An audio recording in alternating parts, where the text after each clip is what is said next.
So I decided to redo this because many people weren't able to read it. This is the final ambulance document. So it says here, body area assessment, and then over here the same thing. The airway, they assessed the patient, the breathing was absent. LOC, not sure, he was unconscious. Blood fluid loss, 100 to 500 mLs.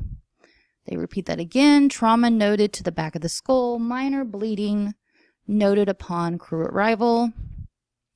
His head had laceration or lacerations. It says to the back of the skull. His mental status assessment was unresponsive. His neck, it says not known. Under assessment, not known, possible ligature marks on anterior neck. Anyway, neurological assessment unresponsive. So, possible. Well, in the autopsy, it was obvious. And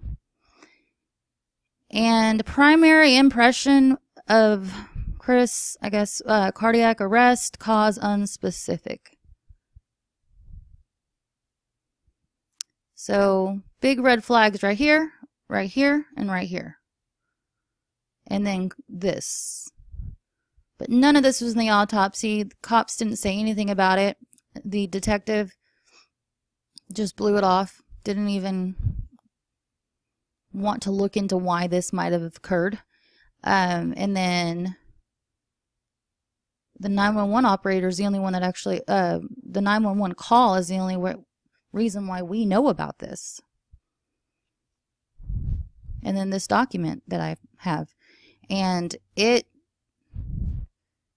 is filed somewhere. I mean, this was part of the investigation, I'm sure. Not investigation, but part of the whole process. I'm sure the cops saw this. The medical examiner saw this, but then didn't put it in the autopsy. There were so many different directions. If they had really paid attention to the back of his head and maybe other marks that he had on his back or anywhere, like, you know, on his face, hair pulled out, anything. I don't know. I'm just speculating. All I can go from is where it says here. The bleeding, the laceration, but yet they wanted to go straight to suicide. You know, broken ribs. I mean, yeah, you can say that's from CPR, but then you have all this other stuff that goes along with it. And stuff just doesn't add up if you really, you know, a detective really does his job right. And he didn't even put any of that in the report. So I really think there was a lot of missed evidence in the room. Evidence that was missed on Chris's body. In the autopsy. If he went in just probably assuming or just going with the whole suicide thing, the person doing the autopsy probably didn't try real hard, didn't really want to look into things. Just open and shut case to them.